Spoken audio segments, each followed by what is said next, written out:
pour des réserves de survivalistes équilibrées. Voilà, parce que la plupart des personnes quand j'ai vu des vidéos sur YouTube sur le survivalisme, sur les stocks, des fois je me suis rendu compte que j'avais plus de stocks chez moi que les vrais survivalistes. Bon, mais après c'est assez particulier, c'est parce que je me déplace peu. Mais moi, je fais attention justement d'avoir un stock équilibré chez moi. Alors déjà, tout ce qui va être farine. Alors il faut stocker tout ce qui est féculent. Alors vous avez les biscuits que vous pouvez laisser dans des sachets plastiques, mais pensez à les mettre dans des bocaux, dans des bocaux en verre pour en cas qu'il y ait un rongeur qui rentre, etc. Faites attention, c'est que vous stockez tout ça, quoi. Ne stockez pas comme ça à l'air libre ou en campagne sans protéger des rongeurs. Alors moi c'est carrément j'ai acheté une cantinière. Vous savez c'est ce qu'on appelle les cantinières, c'est carrément des grosses boîtes en métal. Et si vous êtes à la campagne, si vous pouvez récupérer même dans une entreprise ou quoi, ces vieux trucs en métal, ces vieux rangements en métal où on mettait des habits dedans, etc. dans les entreprises. Voilà, si vous pouvez récupérer quelque chose en métal, ça protégera des animaux pour stocker vos aliments dedans. Alors j'en étais à tout ce qui est féculent. Alors il y a les biscuits, il y a le stock de farine. Alors moi je vous conseille de ne pas les prendre bio parce que plus elle est bio, plus elle est sensible avec comment ça s'appelle, avec les bestioles qui peuvent se développer dedans. Euh, Par contre, bon, si vous prenez de la farine de qualité, pensez à l'entourer d'une poche plastique pour pas qu'elle prenne l'humidité, plus la mettre dans une boîte métal ou dans une cantinière. Après, les sacs de riz, je vous conseille d'aller carrément chez un grossiste asiatique et acheter un gros sac de riz. Ça peut se conserver ça peut bien se conserver. Donc les pâtes, si vous avez cette habitude alimentaire-là de manger des pâtes, sachez que c'est à durée illimitée. Les pâtes, ça, tant que c'est à l'abri de l'humidité, pareil. Moi aussi, même chez moi, c'est dans des bocaux en verre. Voilà. Ensuite, les protéines végétales. Voilà, parce que les gens ne pensent pas aux protéines végétales. Achetez-les carrément en vrac, les lentilles, les haricots secs, les graines aussi que vous pourrez faire germer, parce qu'après, quand on fait germer des graines, on prend l'énergie du germe de la graine. Les pois chiches, etc. Alors vous pouvez les acheter en vrac, après il faudra les faire cuire, mais bon, ça prend moins de place, c'est plus économique, mais si vous voulez continuer à acheter plein de conserves, des conserves de plats déjà préparés, vous pouvez aussi. Mais moi, je préfère les prendre comme ça. Ensuite, tout ce qui est protéines animales. Donc les pâtés, les bocaux, les bocaux de pâté, les boîtes de pâté, pensez aux sardines pour avoir des oméga 3, le thon. Ensuite le lait, vous pouvez en prendre, même si vous n'avez pas l'habitude de prendre de ce genre de lait-là, pensez au lait concentré qui est en boîte, qu'on trouve encore. Il y a peu de personnes qui consomment ce genre de lait.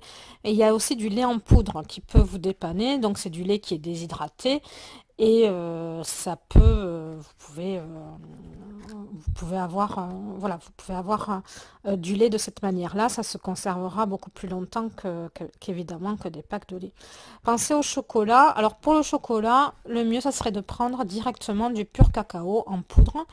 Et après, vous ferez vous-même vos préparations avec le chocolat, ne serait-ce que le mélanger avec de l'eau ou même votre lait en poudre.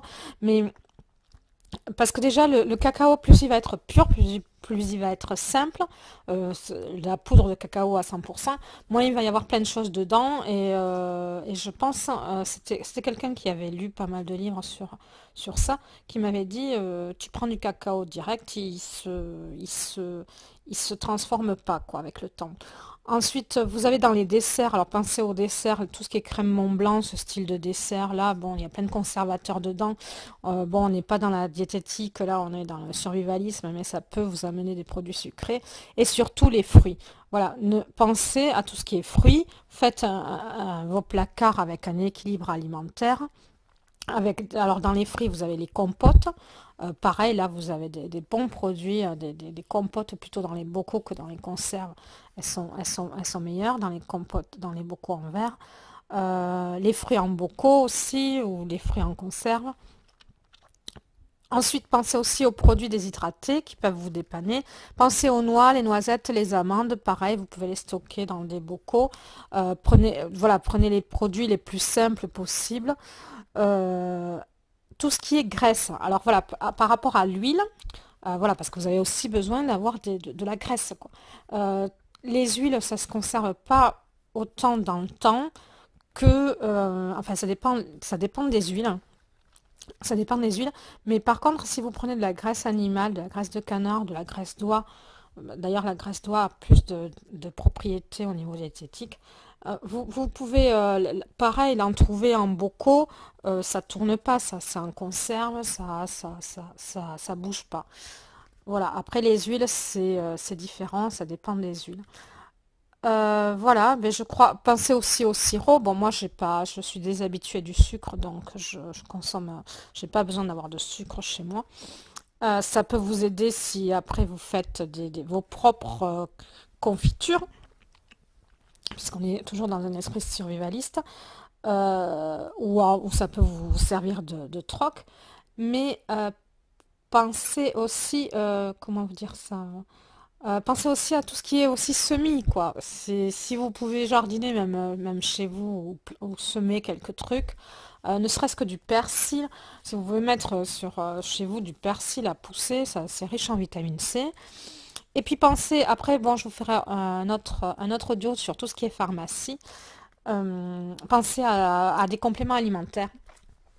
Voilà, quand vous avez des promos sur les vitamines C, tout ça, ce qu'il y a, c'est que des fois, ça périme assez vite parce que j'ai voulu en stocker, moi, et j'ai remarqué qu'il y avait des produits, voilà, il faut pas les prendre effervescents, il faut les prendre de façon bien enveloppée, à l'abri de l'air et de la lumière. Voilà. Et bien voilà, j'espère que ça vous aura donné une idée, comme quoi il faut, voilà, que parce qu'il y a peut-être des choses que vous n'aviez pas pensé. Et voilà, moi c'est une réflexion que j'ai eue depuis longtemps, tout ce qui est survivalisme, puisque j'ai habité en plein Ariège perdu, dans la nature et au milieu des animaux. Et puis voilà, donc pour se déplacer, c'était pas évident. Donc il faut prendre le maximum des produits les plus simples possibles. Essayer de prendre les produits les plus simples possibles qui puissent se conserver le plus longtemps. Et puis si vous avez d'autres idées, ben, vous pouvez le mettre dans le descriptif. Merci, à bientôt. Surveillez votre vie. Vous avez un petit i en haut à droite qui vous fait toute une playlist avec plusieurs audios sur le survivalisme. Restez libres et heureux et à bientôt.